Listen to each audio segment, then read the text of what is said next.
CM Yogi Adityanath पहुंचे बिहार। नीतीश कुमार के शपथ ग्रहण समारोह में हुए शामिल। पटना के गांधी मैदान में आयोजित हुआ कार्यक्रम। लखनऊ में जोरों पर 19वीं राष्ट्रीय जम्बूरी की तैयारियां। 23 से 29 नवंबर तक होगा आयोजन। पीएम मोदी करेंगे जम्बूरी का उद्घाटन। सपा विधायक सुधाकर सिंह का मेदांता अस्पताल में निधन। विधायक की मल्टी ऑर्गन फेलियर के चलते मौत। सपा में शोक की लहर। सुधाकर सिंह को दी श्रद्धांजलि।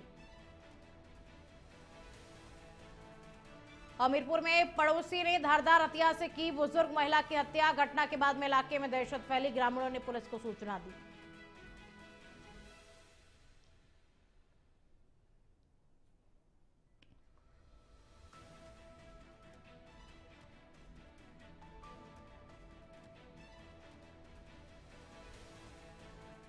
नमस्कार, आप देख रहे हैं इंडिया अहेड में हूं आपके साथ में खुशबू सिंह। तो चलिए बुलेटिन की शुरुआत पहली खबर के साथ में करेंगे। मुख्यमंत्री योगी आदित्यनाथ ने नीतीश कुमार के 10वीं बार मुख्यमंत्री पद की शपथ लेने पर बधाई दी है। सीएम योगी भी पटना के गांधी मैदान में आयोजित शपथ ग्रहण समारोह में शामिल होने के लिए पहुंचे थे। इस दौरान उन्होंने कहा कि वो यूपी की जनता की ओर से नीतीश कुमार को शुभकामनाएं देने के लिए आए हुए हैं और नीतीश कुमार ने आज 20 नवंबर को 10वीं बार मुख्यमंत्री पद की शपथ ली। बिहार की राजधानी पटना के गांधी मैदान में भव्य शपथ ग्रहण समारोह हुआ, जिसमें प्रधानमंत्री नरेंद्र मोदी, गृह मंत्री अमित शाह और बीजेपी प्रदेश अध्यक्ष जेपी नड्डा समेत केंद्रीय मंत्रिमंडल के कई मंत्री व दूसरे राज्यों के मुख्यमंत्री भी शामिल हुए थे।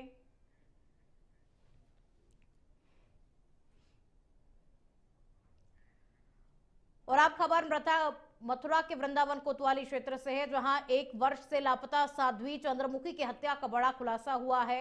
एएसपी आसना चौधरी की जांच में सामने आया कि साध्वी की हत्या कर उसका मकान कब्जाने और फर्जी कागजों के जरिए बेचने की साजिश रची गई थी। पुलिस ने इस मामले में शामिल 6 आरोपियों को गिरफ्तार कर न्यायालय में पेश किया है। साध्वी करीब 20 वर्ष से गौशाला नगर स्थित मकान में रहती थी और अचानक गायब होने पर फूलडोल महाराज व उनके शिष्य महंत लाडली शरण ने गुमशुदगी दर्ज कराई। लंबे समय तक कोई सुराग न मिलने पर जांच एएसपी को सौंपी गई, जिन्होंने कुछ ही दिनों में पूरे मामले से पर्दा उठा दिया। अलीगढ़ के टप्पल थाना क्षेत्र में बाइक चेकिंग के दौरान पुलिस पर बदमाशों ने अचानक से फायरिंग कर दी, जिससे पुलिस जीप में गोली लग गई।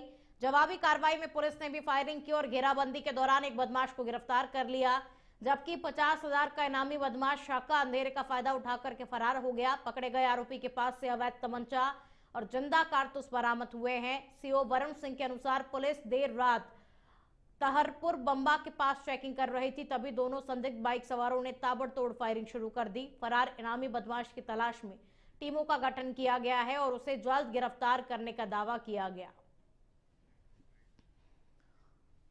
थाना टप्पल की पुलिस द्वारा आज रात्रि करीब 8 साढ़े 8 बजे ताहरपुर बम्बई के पास संदिग्ध व्यक्ति और वाहनों की चेकिंग की जा रही थी, जिसके क्रम में एक बाइक पर 2 संदिग्ध व्यक्ति आते हुए दिखाई दिए, जिन्हें थाना टप्पल की पुलिस द्वारा जब रोकने का प्रयास किया गया तो उनके द्वारा अंधाधुंध फायरिंग आरंभ कर दी गई।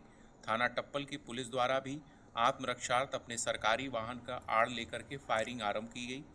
कालांतर में थाना टप्पल की पुलिस द्वारा न्यूनतम आवश्यक बल का प्रयोग करते हुए एक संदिग्ध व्यक्ति की गिरफ्तारी सुनिश्चित की गई, जिसके कब्जे से एक नाजायज तमंचा, एक जिंदा कारतूस एवं एक खोखा कारतूस बरामद हुआ एवं दूसरा संदिग्ध व्यक्ति मौके से अंधेरे का फायदा उठाकर भागने में सफल रहा, जिसकी गिरफ्तारी हेतु आसपास के क्षेत्रों में पुलिस द्वारा कॉम्बिंग की जा रही है।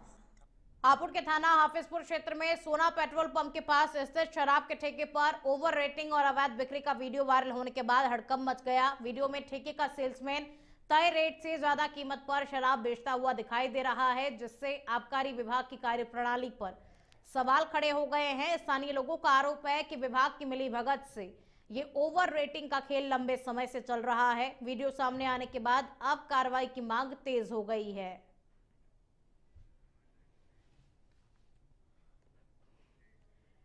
राजधानी लखनऊ स्थित डिफेंस एक्सपो ग्राउंड में 23 नवंबर से शुरू हो रहे भारत स्काउट एंड गाइड के राष्ट्रीय सम्मेलन 19वीं राष्ट्रीय जम्बूरी की तैयारियां अपने शुमार पर हैं। सीएम योगी आदित्यनाथ भी तैयारियों को लेकर लगातार अपडेट ले रहे हैं। यहां देश विदेश से करीब 35,000 युवाओं को नेतृत्व, आत्मनिर्भरता और अनुशासन का पाठ पढ़ाया जाएगा। प्रदेश में करीब 61 साल बाद ऐसा मौका आ रहा है जहां पारंपरिक गतिविधियों के साथ ही युवाओं को विज्ञान और तकनीक से रूबरू होने का मौका मिलेगा। प्रधानमंत्री नरेंद्र मोदी जम्बूरी का उद्घाटन करेंगे, जबकि 28 नवंबर को कार्यक्रम के समापन पर राष्ट्रपति द्रौपदी मुर्मू भी शामिल होंगी।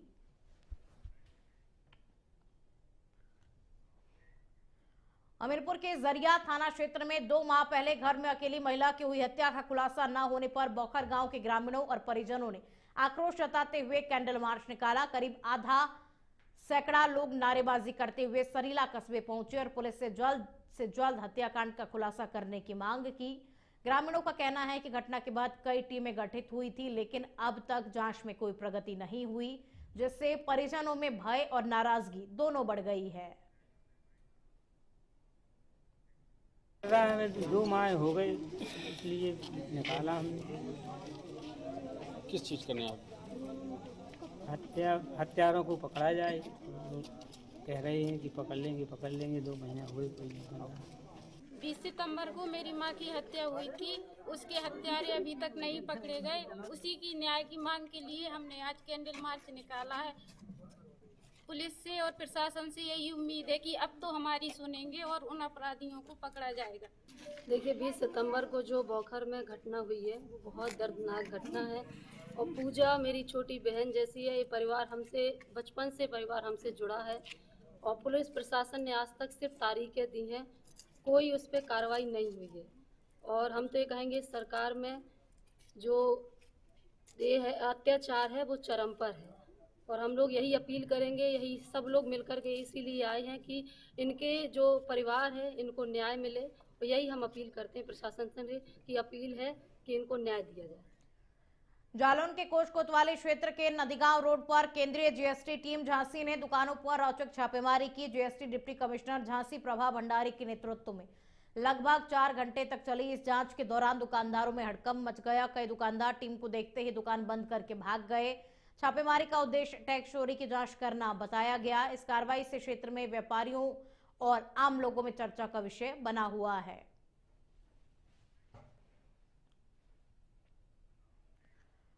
बागपत से एक दिल दहला देने वाला वीडियो सामने आया, जिसमें दबंग एक मंदबुद्धि युवक को बेरहमी से पीटते हुए बेहोश कर देते हैं और फिर उसके पैर पकड़कर जानवरों की तरह जमीन पर घसीटते हुए चौकी के अंदर तक ले जाते हैं।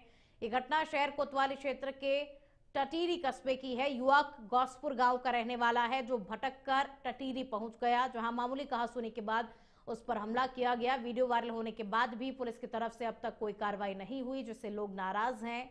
वहीं MIM के जिलाध्यक्ष मुकर्रम ने इस अमानवीय व्यवहार की कड़ी निंदा करते हुए आरोपियों के खिलाफ सख्त कार्रवाई की मांग की है। थाना जो आए हम इसलिए आए हैं, एक वीडियो वायरल हो रही है जो हमने देखी कि उसमें एक लड़के को टांग पकड़ के एक जानवर से भी बुरी तरह उसके साथ बर्ताव किया जा रहा है, उसे खींच के चौकी के अंदर ले जाकर डाल दिया। जब ये वीडियो हमने देखी, हमने इस वीडियो के बारे में पता करा तो हमें पता चला कि ये लड़का घोसपुर का है और इसके दिमाग में कमी है, मंदबुद्धि है ये लड़का। तो हमने घर वालों से जब पता करा तो इन्होंने बताया कि सुबह से घर से निकला हुआ था, इन्हें तो पता ही नहीं था कि कहाँ है कहाँ नहीं। तो ये तो वीडियो देख के तब ये भागे भागे चौकी पाए, तो यहाँ पता चला कि यहाँ पे बिठा रखा है लड़के को। लखनऊ के मेदांता अस्पताल में समाजवादी पार्टी के घोसे विधायक सुधाकर सिंह का आज निधन हो गया। वो लंबे समय से मल्टी ऑर्गन फेलियर की बीमारी से जूझ रहे थे और वेंटिलेटर सपोर्ट पर थे। उनके निधन से सपा और राजनीतिक गलियारों में गहरा शोक छाया। पार्टी ने सोशल मीडिया पर उन्हें भावभीनी श्रद्धांजलि दी है, जबकि मुख्यमंत्री योगी आदित्यनाथ ने उनकी मौत पर दुख जताया। सुधाकर सिंह हाल ही में घोसी उपचुनाव में जीत करके विधायक बने थे और सपा के प्रमुख चेहरों में से गिने जाते थे।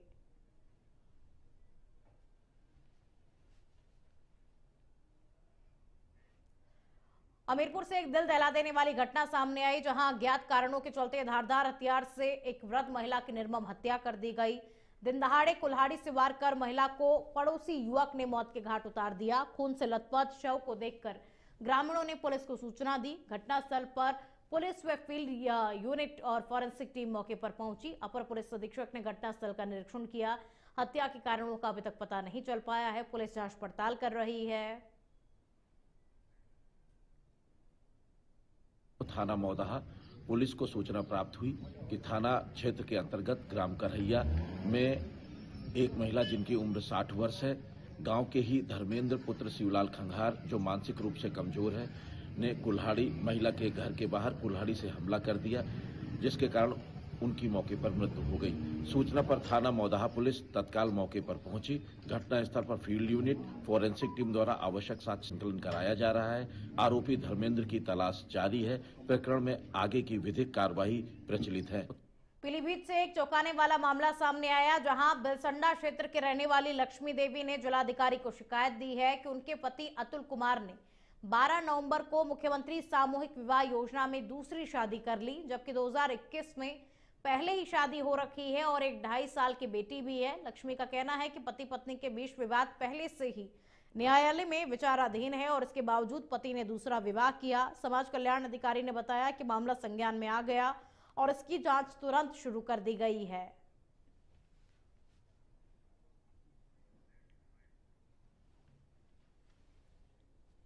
ये जो मैं पहले से विवाहित हूँ, उनके बच्चा भी है, जो लड़की है जो मेरे गोद में है, और कोर्ट न्यायालय में मुकदमा भी चला दहेज का और भरण पोषण का।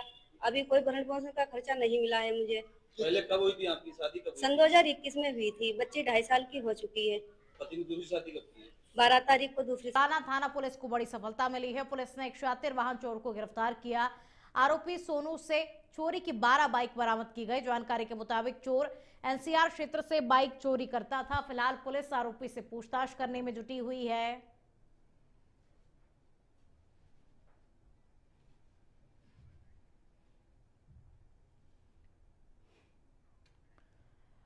अंचल कंपनी के मामले की एनसीएलटी में फिर सुनवाई हुई, जिसमें आधा घंटे तक बहस चली। एलडीए ने अपना पक्ष रखा और दावा किया कि सुशांत गोल्ड सिटी टाउनशिप पर उसका पहला अधिकार है। इस दौरान अंचल कंपनी की ओर से कोई अधिवक्ता उपस्थित नहीं हुए, जिससे फैसला नहीं हो सका। अगली सुनवाई अब 15 दिसंबर को तय की गई है। ये मामला फरवरी में एनसीएलटी द्वारा अंचल को दिवालिया घोषित किए जाने के बाद से लंबित है। इस मामले के तहत लगभग 5000 आवंटियों और निवेशकों को कोर्ट के फैसले का इंतजार है।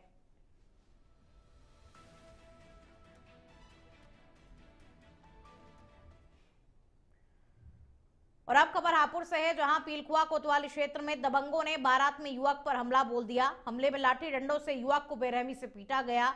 हमले के दौरान युवक के हाथ की हड्डियां टूट गई। इसके बाद दबंगों द्वारा खुलेआम हत्या की धमकी भी दी गई। पीड़ित पुलिस से न्याय के लिए 2 दिनों से भटकता रहा, लेकिन पुलिस ने पीड़ित युवक की अभी तक कोई सुनवाई नहीं की।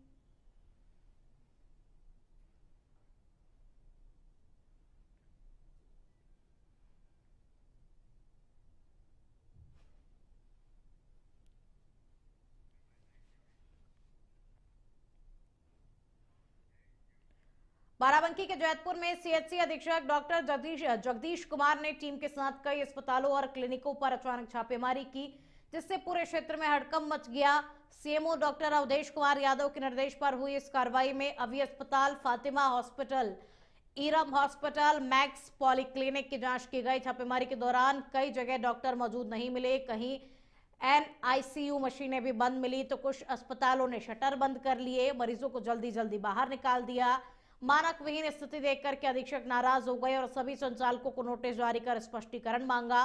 तय समय में जवाब न मिलने पर विभागीय कार्रवाई की चेतावनी भी दी गई।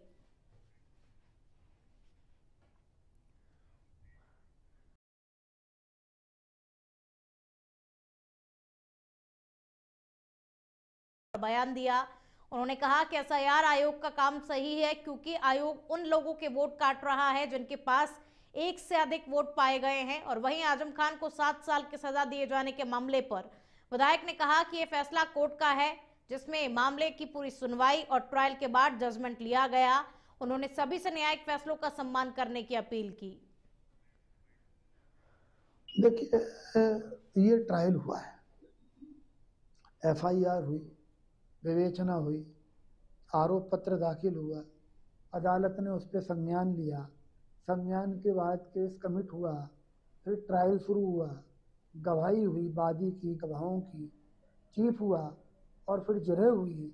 तो ये एक लंबी प्रक्रिया है।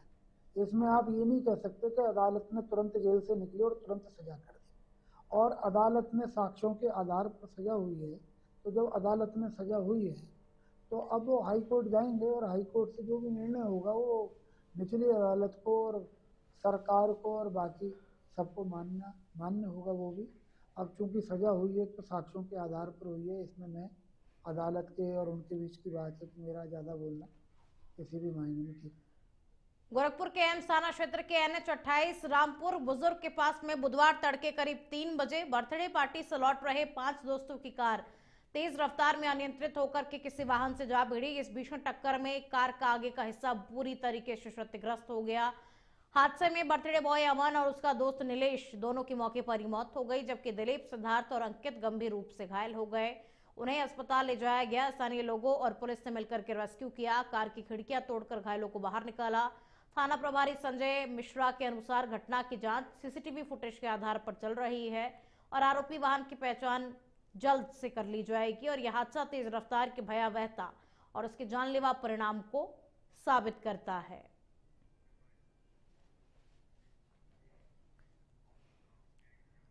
खबरों में आगे बढ़ेंगे। अब खबर मथुरा से है, जहां केंद्रीय मंत्री SP सिंह बघेल धार्मिक यात्रा पर वृंदावन पहुंचे। सुरक्षा व्यवस्था के बीच में उन्होंने सबसे पहले जग प्रसिद्ध ठाकुर बांके बिहारी मंदिर में भगवान बांके बिहारी जी के दर्शन पूजन किए। पूजा अर्चना कर उन्होंने आशीर्वाद लिया। मंदिर के सेवायत गौस्वामियों ने उनका स्वागत प्रसादी पटुका माल्यार्पण से किया। इसके अलावा स्थानीय भाजपा कार्यकर्ताओं ने भी उन्हें माल्यार्पण और पटुका उड़ाकर के सम्मानित किया। केंद्रीय मंत्री का आगमन धार्मिक और राजनीतिक रूप से महत्वपूर्ण माना जा रहा है।